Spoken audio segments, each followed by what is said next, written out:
So we finished the first chapter or section of Rambam's introduction to Perek Chelek. And he explained the first prerequisite that we needed to understand this whole business that he's going to get to, which is the idea of intrinsic versus extrinsic motivation, and that whole idea.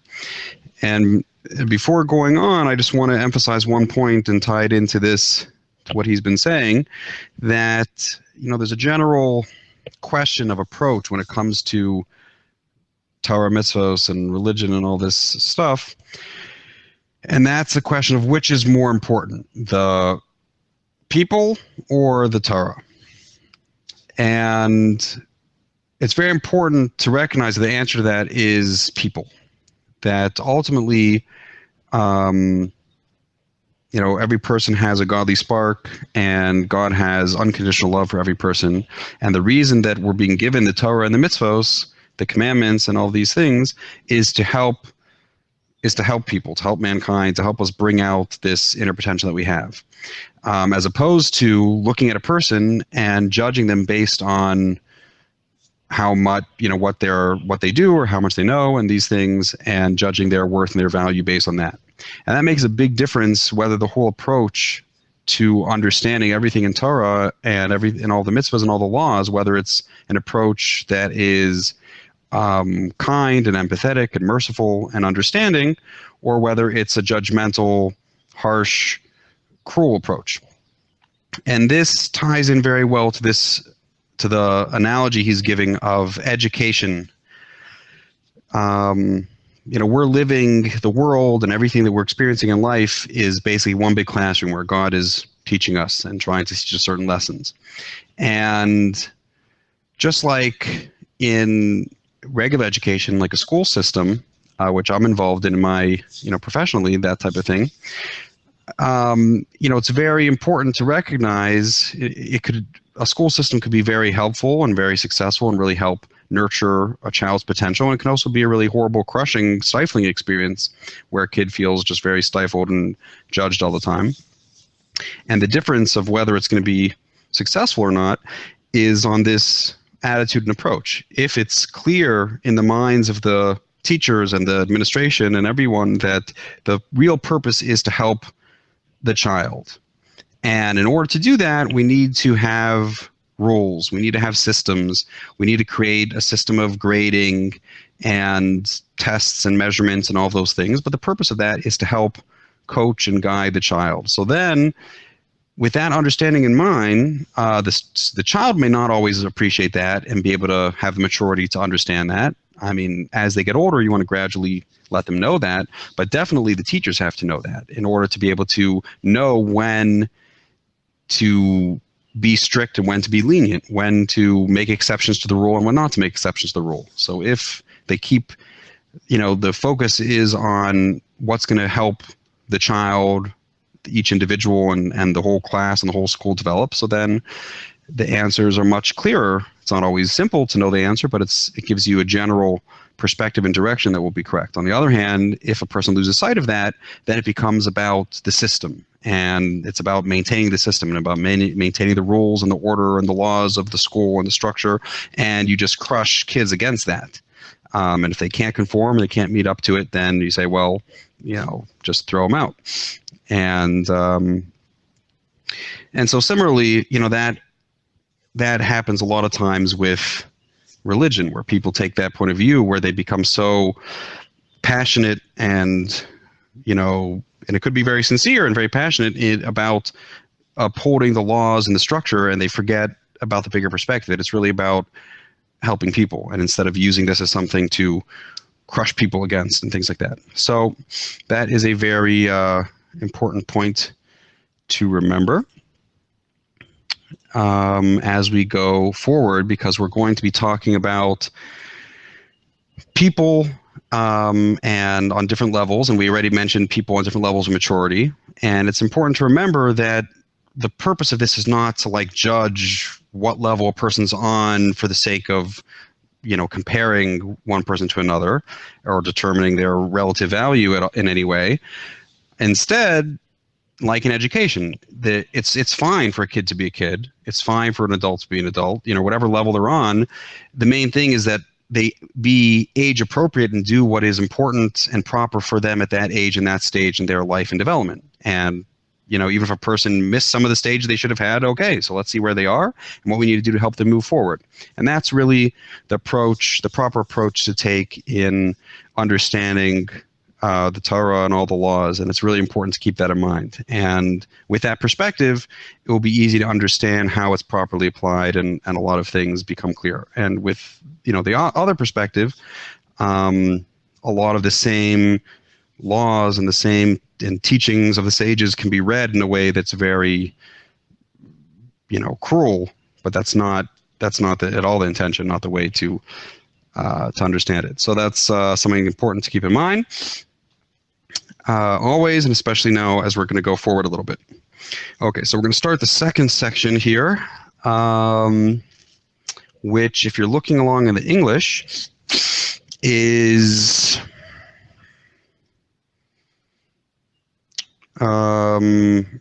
starting on page 6, where it says, "You must know that the words of the sages." I believe that's, I believe that's where it is. If it's all right, I'm going to continue reading it in the Hebrew, and I'm going to translate it, and because it's some of the subtleties, it's hard for me to pick up from the translation that are in the original. So I'm going to continue that way, if that's all right. Okay. So, umimasha atatzarch ladas. And now another thing that you need to know. Ki b'nei gei l'divrei chachamim zichronim levracha nechleku b'nei adam l'shalosh kitais. When it comes to understanding the words of our sages, there are 3 groups. There's 3 kind of approaches that people could take to understanding Torah in general, and especially the words of the sages. Harishayna v'hi raiv mashar isi. The first group, which is the majority of people, and once again, these are good, wonderful, sincere people that are very, devout, and a lot of them are very learned. Nevertheless, they're kind of tangible in their understanding. And so they understand everything with simple faith on a surface level. So most of the people that I've met, or that I've seen their works, or people that I have heard about from others, so most people believe that the words of the sages just in their simplest sense. They read it and they take it at face value, and they believe wholeheartedly that everything they say is true. And they don't consider that there's any sort of deeper meaning at all to what the sages are saying. And even though there's a lot of stories in the Midrashim and in the Talmud that are very unbelievable on face value, but they believe it. They just believe that story, the way it's told, happened. And all sorts of things that are impossible, they believe to exist, to be true. And the reason that they have this approach is because they believe that the Torah is true, it's the word of God, everything the sages are saying is true, and it's the word of God, and therefore they believe it must be true. And they don't understand how wisdom works. And they are far from understanding. And they lack the personal refinement and perfection and development or maturity that is needed to make them become motivated on their own to seek a deeper understanding. And they never had a teacher or a guide that would wake them up to this deeper truth. The Seivrim shalei kivnu hachacham zichronim levracha b'chol devreim hayesharim v'hamesukanim elama shehivinu heim lefi daitam mehem v'shehem al pshutam. And so they think that what the sages meant when they wrote everything that they wrote was just what I understand in its simplest sense. And they think that's all they meant to say. Even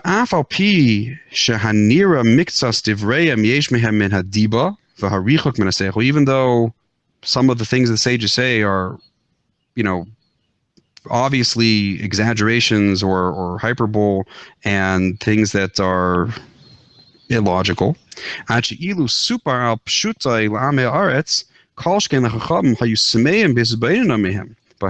if you tell these things to even a simple person, and for sure, certainly to a wise person, they would be astonished when they thought about it. They would say, how could there be a person in the world that would think such a thing? Or believe that this is a true belief. And how could it actually be good in his eyes?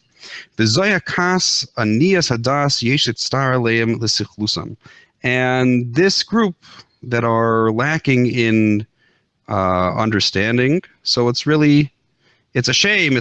One should be paying over their foolishness. Because in their minds they're trying to glorify and honor the sages. But in truth, they're actually lowering the sages, and they don't realize that they're doing this. And this is, most of the debates that take place over religion and the Bible and all these type of things are this type of situation where it's people that don't understand either the religion or the science or whatever it is very well, and they're presenting a very weak, shallow version of what's really being said, and then that's what's being debated. And by the life of God, blessed be He, that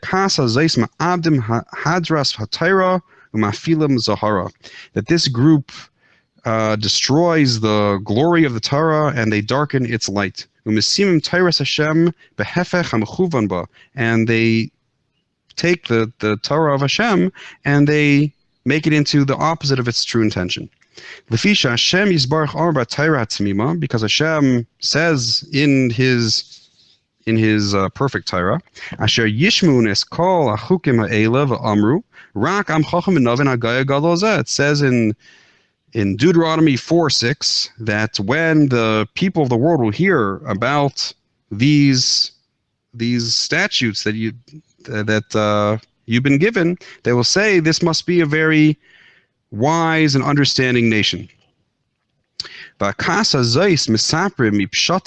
see that the Torah is saying that the words of the Torah and the words of the true meaning of the Torah should be something that's obviously a great wisdom, even to a non-believer. It should be something that if it's explained to somebody, they should say, oh yeah, wow, that really makes sense. But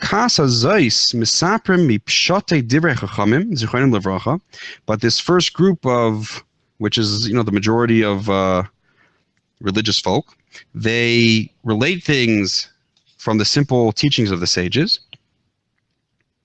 That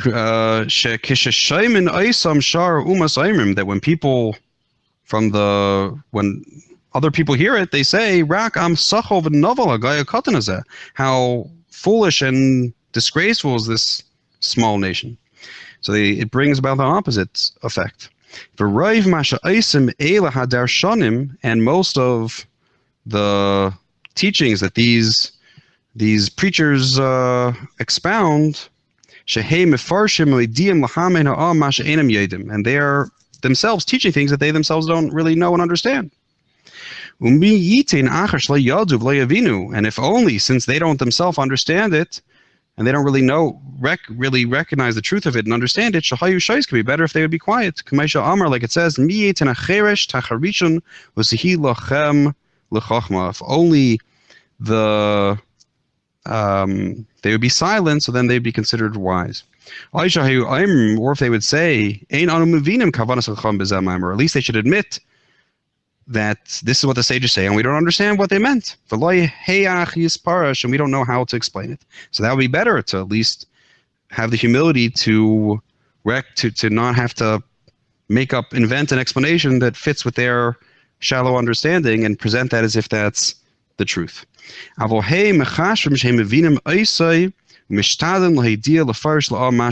they believe that they understood it, and then they make efforts to try to make known and explain to the to people what they understood. On what they understood on their own from their feeble minds. Which is not what the sages themselves said. And they go and they teach in front of everyone. And they go teach all of the different teachings in Tractate Brachos, and in this Perek Chelek, which has a lot of different teachings and stories that are contain deep wisdom in them, but if you just read them on the face, it's it's very difficult to understand what they're saying, or they seem to be saying just foolish things. So that's the first group, and people that, again, they're sincere, they believe that this is true, and they're trying to teach it as best they can, but they don't understand how to properly approach it and learn it to see what's really being said. And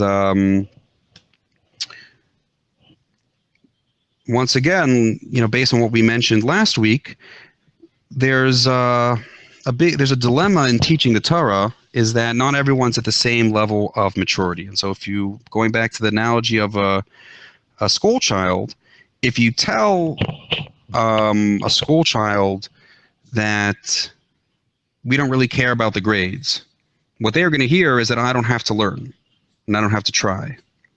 Even though the truth is you don't really care about the grade. The grade is invented, the tests and the grades are invented to help measure their progress. What we really care about is that you learn and acquire knowledge and develop your mind, and we really care what kind of person you're going to come out.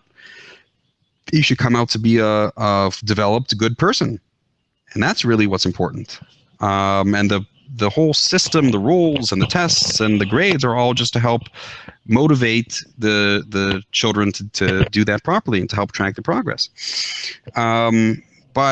So it's important for somebody that's mature, like when you're speaking to the teachers and the staff and the parents, it's important to speak about that and remember why we're really here and what's really the goal and what we care about, and not to make the emphasis just teaching for the grade or teaching for the test.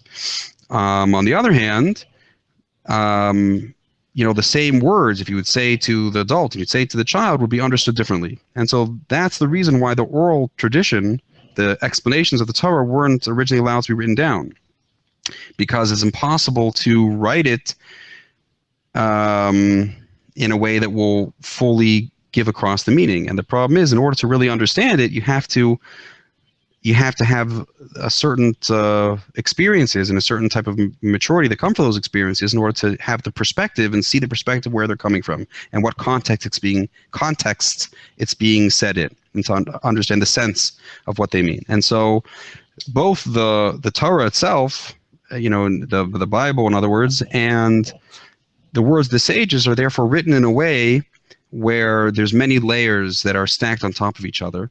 And maybe eventually we'll get to look at some of that, but it's written in a way that a simple person will read it and they'll just get like a simple story, like for a child, and a person that understands how the system of how they would write these type of metaphors, they will understand what's really being said. So that's okay. So that's the first group. Vakasa Shnia. Haim Ram Gamkin. The second group, the second approach to studying the Torah and understanding the words of the sages, is also a very large group. And these people saw the words of the sages, or they heard them, and they also understood them in their simple sense. And they also thought that the sages, like the first group, only intended the simple meaning. And they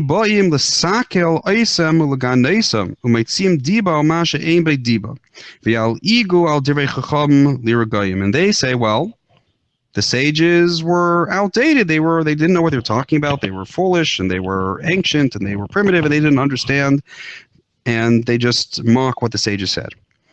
So they're basically approach it from a from a rational apologetic point of view, where they say, well, this doesn't seem to meet up with whatever current views are in especially in science and things like that, and so they say, oh, this is all just nonsense. And they have this arrogance to believe that they're wiser and more understanding and more refined than the sages. And they believe the sages were fools with lacking on intellect, that were foolish about the realities of the world, to the point where they didn't really have any wisdom at all. And most of the people that fall into the second group and make this mistake, and these are people that in those days were the scientists and things. They were people that studied medicine, or the people that studied astrology. Because these people think that they understand, that they're very wise. And they think they're very sharp-minded and philosophers.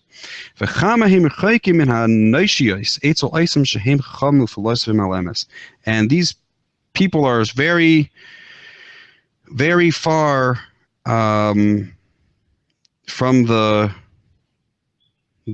true development of a humanity of these sages who were truly philosophers. The sages of the Talmud and these people were much a completely incomparable level of wisdom and philosophy and understanding than these people that hastily and with arrogance believe that they have it all figured out. And in fact, this second group, even though they are more sophisticated than the first group, are actually more foolish than the first group, because they don't even have the lack the humility to recognize that these people actually knew what they were talking about. The first group recognizes that there's a wisdom here, they just don't look deeper for it. And the second group says, oh, it's nothing. Vehi kasa rural fishahem meshivim ala nashim gedalim unusiim asher nizbar chachmasam chachamim ve'ela psayim ilu hayu amelim bechachmais ad shahayodim heach roi l'sadar v'lichtay v'advarim bechachmas alakos v'adaimilhem min advarim etza haman ve'etza chachamim ve'yavinu achelek hamaysim in a philosophia also mevinim im hachachamim zichronim levracha. So this group is really a cursed group, because they are casting disgrace on great princes of men, which somebody that's truly wise will see clearly the wisdom of what they're saying. But because these people are foolish, so they, if they would exert themselves to understand wisdom and to understand the proper way to express and write godly things in a way that you need to write it both for simple people and for wise people, and you have to write it the same book that will be read by these two groups, so that one will understand something that's appropriate for their level, and the wise will understand what's appropriate for their level, and they'll understand the practical things in philosophy. So then they would be able to recognize the truth of the sages, and they would understand what they intended. And this is kind of like a general problem that reminds me of the Emperor's New Clothes, that very often people feel when they're studying Torah subjects that because it's supposed to be a divine wisdom, so they have to pretend that they understand it and it makes sense, even when it obviously doesn't make sense to them. And by doing that, they present it in a very shallow way, which then, eventually somebody calls out and says, hey, that's, it doesn't make sense. On the other hand, you see that someone that really sees believes that there's a deep wisdom and sees that deep wisdom, they're not afraid to ask difficult questions and to work hard to find the answers, because they know they're there. So, we shouldn't be afraid of if it's the real truth is something that should be clear and obvious and really intuitive to anyone, and that's what we're looking for, those type of truths, and that's what we're going to find. Okay. Vakasa Shlishis, and the third group, Veheim Chaya Shem Ma'atim Anmaid, and this last group by the life of God are very, very few. Ad she'ein roi l'kreisam kas, you can't even really call it a group. Ela kumai she'i omer l'shemesh min, it would be like calling the sun a category or a species. Verak hi yechida, but it's the only one in that category. V'heim oisam b'nei adam shenisbara etzlam gedulas hachacham zichronim levracha v'tayv sichlam, and these are people that they clearly see. It's very clear to them the great wisdom of the sages, and they appreciate their intellect. And they see that their words point to very, very true things. And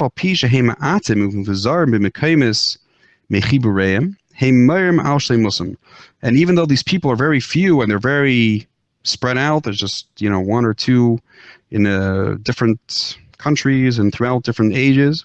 But if you look at their works, you see that they're have a much higher level of perfection and understanding, and beyond their peers, beyond even most of the scholarly people among the people of the time. And that they recognize the truth.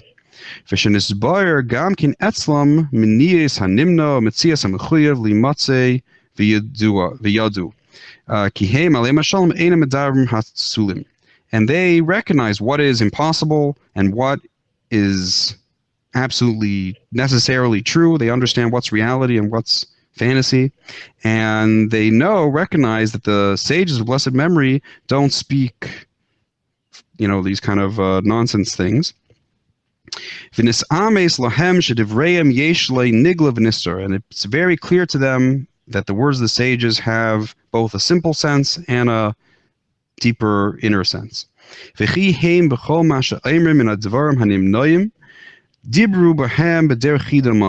the sages speak about things that seem fantastical and impossible, they're speaking in a riddle and with a metaphor. And this is the way of great sages to speak. And the same thing with the prophets. When they give prophecies, they speak with metaphors. And therefore, the wisest of all men, King Solomon, began his book. And he said, this is talking about the book of Proverbs of Mishle, to understand a metaphor and a riddle, the words of the sages and their riddles. So we see that the words of the sages are spoken in chidais, in riddles. V'yadua hu eitzel ba'alei haloshen, and it's known by people that know the Hebrew language. Ki chida hu hadavar shehamechuven by banister lei banigla mimenu. That the word chida implies something that the meaning is hinted at, it's alluded to, and it's not clearly expressed. Kamaisha amar achuda na lachem chida. Let me hint for you with a riddle. Because the sages are all speaking about very lofty things. They're speaking about godly, spiritual, abstract, godly things, which is the true ultimate purpose of Torah mitzvahs. But it's something so people that are more tangible in their understanding, it's hard for them to relate to abstract things and godly things, and it requires a certain refinement and a certain type of experience to relate to it. And that's really what they're talking about. Amnam heim chida umashal, but it's being expressed through these riddles and through these metaphors. Veheach nashimeim al sheme chabrim achachma al derech mashal. And how can you fault them for expressing wisdom through metaphors? And by using comparisons to things that are very simple mundane, tangible things. We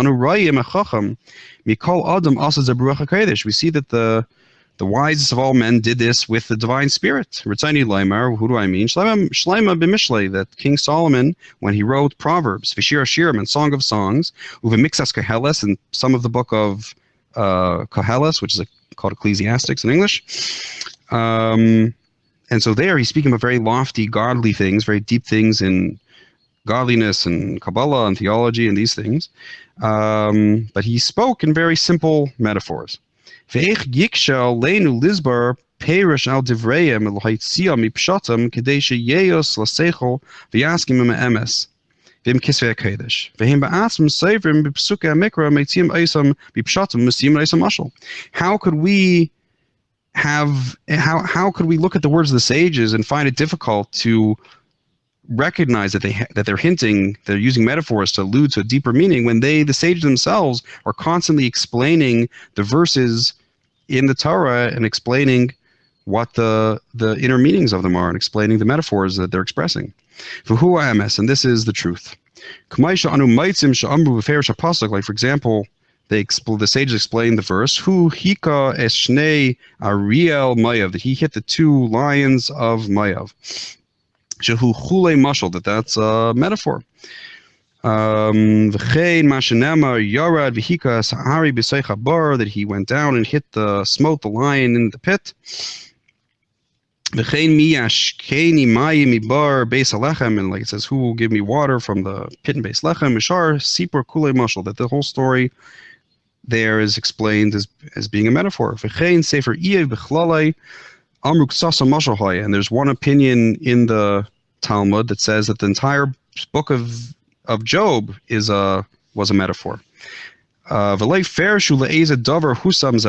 they didn't explain exactly what the metaphor was, but they said the whole thing was a metaphor. And so too, when it says the story of the dry bones in Ezekiel, there's an opinion that says that was a metaphor, and there's a lot of other examples like that. Okay, so these are the 3 groups, and basically he's saying that in the first chapter that we learned last week, he says in order to understand the true perspective of the Torah, you have to first recognize that we're trying to get people to be intrinsically motivated and to want to do the truth, know the truth just because it's true, want to do what's right just because it's right. But not everyone's going to be able to be on that stage immediately. And on the other hand, here he's pointing out that we're trying to express something that's inherently abstract and, godly wisdom, and therefore that requires that it be expressed through tangible metaphors and things like that. And so we have to recognize that. V'im ata hama'ayin, now he's speaking to the reader. And if you, my dear reader, me'achas mishtei kites rishonos, if you are from one of these first 2 groups, Al tashkach b'dvarai, pay no attention to my words, v'lo v'shum davar miza inyan, and don't even study these subjects at all. Because you're not going to like it.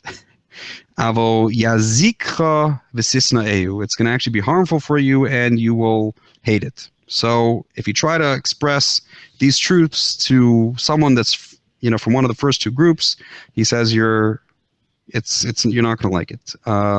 You have to have be prepared to hear it.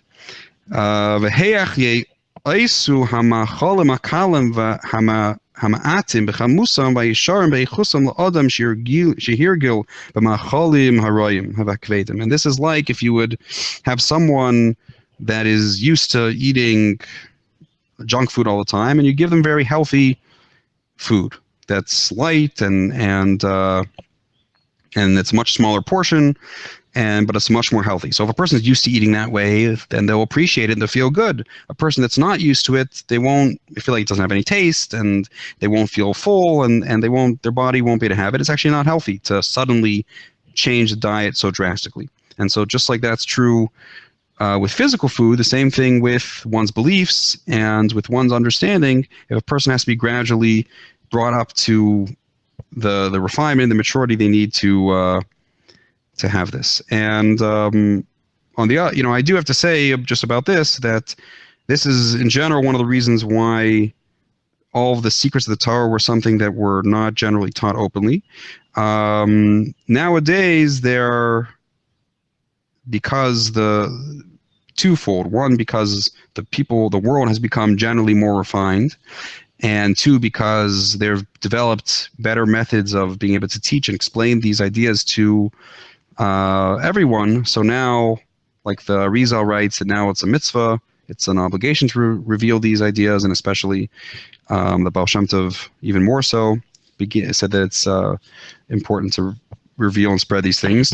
Actually, the Baal Shem Tov says that Mashiach's coming, that the ultimate redemption's coming, depends on these ideas being spread out to the point that the outside world actually becomes a source for these teachings. That not only are they hearing it and understanding it, but they actually understand it to the point where they really recognize this inner godly truth and are actually teaching it and actively spreading it to the world. And so I'm hoping that this will begin initiating that all of you will become sources to not just understand it, but to teach it and spread it around the world. So, but okay. But nevertheless, you have to recognize, you have to know your audience, and if you try to, just like if you try to tell a student that really doesn't want to learn and study and develop and has no interest and is only doing it if he just wants, if it's going to be on the test, if I have to do it, I'll do it, and if I don't need to do it, I won't do it. If you tell him you're not going to get in trouble and we don't care about your grade, it's just about you, then he'll say, okay, great, goodbye, I'm going to go watch a movie instead. So that's kind of what it's like. If you have to make sure that you're not presenting these ideas in a way that's the other person is going to misunderstand it and will be harmful for them, but if it's explained in a way that the person can bring them up to that maturity level, that's really the goal, is to help them understand and realize that. Okay, Aval. Okay, we did that. Haloi sira ma amru hanashim shahay regil lechol betzalim v'shumen v'hadagim v'nafshinu katz b'lechem ha'kleikel. And like we see that when the Jewish people were in the deserts and they were used to eating onions and garlic and fish and these things, and then they were given the manna bread from heaven, which was a much more refined food, to the point where they didn't even have any waste from it. And they said, but they since they weren't used to it, they complained. They said, our souls are disgusted by this food, this like empty food. Okay. Let's see. Are you saying we shouldn't show things to people? Okay, so someone here, Eric Brian, posed a question. Are you saying that we shouldn't show things to people who need them because it may be confusing? Well, the main thing is that is to be able to present it to them in a way that is appropriate to where they're holding and their spiritual maturity. Just like you have to explain things in a way that's age appropriate to children, we have to explain it in a way that is appropriate to the audience. The style of Rambam, of Maimonides, is to speak to somebody that is fully mature. And so he's assuming that if you're reading this, you're going to be able to understand it right, and he wants then you to be the teacher to figure it out. The approach, for example, of Kabbalah and Hasidus is to explain it in a way that, which is in generally the approach of most things in the sages, is to explain it in a way that every person can understand it on their level, and it won't be damaging. As far as your question of how do you test what level a person's on, I think after we finish learning this, then we'll go back and talk more about that. He actually hinted at it a little bit, but we'll see that there's 3 main stages of maturity. It's not that hard to see what level a person's at, but we'll get to it. So, yeah, we'll hold that thought for a minute. Okay. let's see. Okay. V'im atam in akasa shlishis, but if you are from the third group, uchshetira davar midivreim shadas marchik I say, and you see something that just seems if you see something in the words of the sages that doesn't sit right, doesn't seem like it makes sense, whether it seems like it's irrational or it just seems like it's not ethical or it's not. It just doesn't sit right. So then you have to dwell on it and contemplate in it and study it well, and then you'll recognize that it's a metaphor and it's a riddle, and you'll v'sishkav ashok halev usrud harayan b'chiburei v'svarasai v'sachshev limsei kavanas haseichel v'emunas hayesha, and then you'll dwell on it, you'll turn it over until you really understand the true, what they're really trying to explain. Kamaish Nemer, like it says, Limsei divrei chayfetz v'chasov yesha divrei emes, to find the object of your desire, and you'll find it written in the words of truth are written in a straight way. For us to stackle b'sifri zeh v'yayel l'cha be'ezer Hashem. So if you really want to, or committed to really putting in the effort that it takes to understand, then continue reading what I'm going to explain here in this book. This is Rambam speaking again to the reader, and this will help you a lot with the help of God. So he's preparing you, and I think he's also trying to challenge you, and by just saying that challenge itself helps bring out the motivation to do it, which is one of the reasons that it's expressed this way, is if you want to, everybody wants to be in the third group, everybody wants to really understand, and if we're committed to put in a little bit of effort to understand it, then we will. One of the most important things, though, I do have to say before going on, is that, like we're going to see, to really understand godliness, it's like explaining color. If somebody's seen before, you can talk about color. If somebody was blind, then you can't explain it to them. They won't understand what it is. And so similarly, there's a certain type of experience that you need to have before you can start to explain these things. And the way to get this experience, to really understand it, is through having self-sacrifice for helping another person. And actually, the Alter Rebbe, the first Chabad Rebbe, says about this, that a person that has self-sacrifice to help another person, that it refines their mind and heart 1,000-fold. And his grandson, the third Chabad Rebbe, said that this is literal. It would take a person 1,000 hours to understand. He can understand it in an hour. And, that's really the key, is that a person really, like, once again, the real ultimate goal is to help people and help them develop their inner godly core. And the best way to understand what's really trying to be said is to experience that very thing of going out and trying to help somebody bring out develop and bring out their inner potential, and that helps you understand what you're trying to accomplish and what the challenges are and things like that. Okay, I think it makes sense to stop here, and we'll do the next chapter, God willing, next time.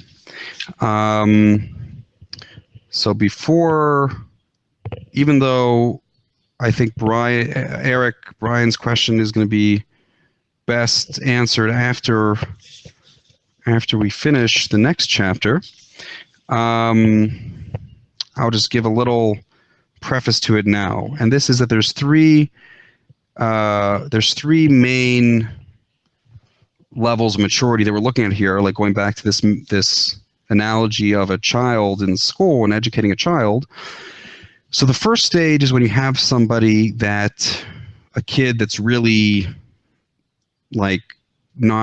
is actively uninterested, and they're like a delinquent, and they don't want to do anything. They want to get away with just the minimum they need to do not to get in trouble, and they're maybe even going to push boundaries, and they're going to be obnoxious and abusive and be kind of a delinquent and a hoodlum and stuff like that. So if you're dealing with a kid like that that's really acting like a wild animal, so that's this, the first general stage of maturity is a person that really doesn't want to do any of these things and doesn't know what's good for them and wants to do things that are harmful to them and to others. It's generally fits into the category of somebody that's, let's say, addicted to something, or somebody that's in any sort of like destructive loop, feedback loop, where they want to do something even though it's harmful to them and others, and they feel like it's good, and they can't relate to the mindset of being cooperative and being productive. So that's the first stage of general maturity. Then the second stage of general maturity is somebody that is ready to be compliant and ready to be cooperative. And they recognize that it's better for me to try to follow the rules and try to do what I'm supposed to do, and that's going to bring me benefit, and I'm willing, to follow the rules in school and try to get good grades. I'm willing to work hard at a job in order to make money. I'm willing to put an effort to try to get along with people and have relationships and things like that. And within that second group, there's a whole bunch of stages of refinement. There's actually 5 corresponding to the 5 levels of the soul, but that's for another time. And those are alluded to in his metaphor of the different ages and the different stages of refinement, and also in the beginning where he talks about the different opinions about what's the reward for the mitzvahs. And so this is somebody that's willing to go along with the program, but they're only going to do it for extrinsic motivation. And that's the general second group, second level of maturity. And then the third level of refinement and maturity is somebody that really is intrinsically motivated. They're driven because they want to do it just because they appreciate the value of the thing itself. And so this is like somebody that would be willing to, would rather learn and get an F than not learn anything and get an A, because they don't really care about the grade, they care about the learning, and they're self-motivated, and they're going to learn outside of school, and they're going to just devour as much as they can, and they're going to, this is, the learning or going out and helping people and doing all these kind of things they're doing it because it's their passion and just because they love doing it. So that's the general third level of maturity, where a person feels that this is who I am. I'm not willing to do something that somebody else wants me to do because it's going to benefit me, but I'm doing something that I want to do. So, just to recap, those 3 stages is someone that wants to do something even though it's destructive to them and others, and will not conform even for their own benefit. The second stage is someone that's willing to conform and cooperate for their own benefit, but they feel like they're working hard and doing stuff they don't like to do, but for some, exterior promise of reward that they're going to get from it, whether it be grades or a good job or whatever it is they're looking for. And then the third stage of maturity is somebody that feels that they're doing their passion, this is who they are and what they want to be doing with their life, and if they had all the time, money in the world, this is what they'd be doing anyway. They're not doing it for something external. I'm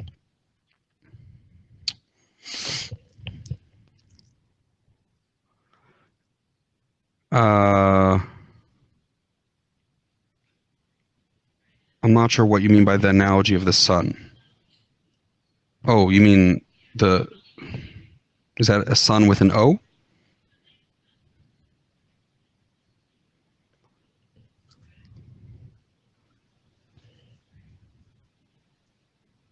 Oh, so yeah, the third group is rare of the sun. Yeah, he just means that it's a rare group to find. I mean, he's speaking specifically. The 3 groups of maturity that I said don't correspond exactly to these 3 groups of people. They correspond back to the last chapter. He's talking about educating a child. If anything, if they correspond to these 3 groups, the first group would be the second one that I said, and the second group would be the first one that I said. And this third group, when he's saying there's rare of the sun, he doesn't mean people that are intrinsically motivated as rare as the sun. He means that finding a religious, scholarly rabbi that really gets the essence of Judaism and really has a scholarly perspective is very rare. And so it's a problem that it's very hard to find proper Torah teachers. And this is an old problem, and like we'll see later when we get in, that's one of the reasons I want to go through these fundamental ideas, is that there's,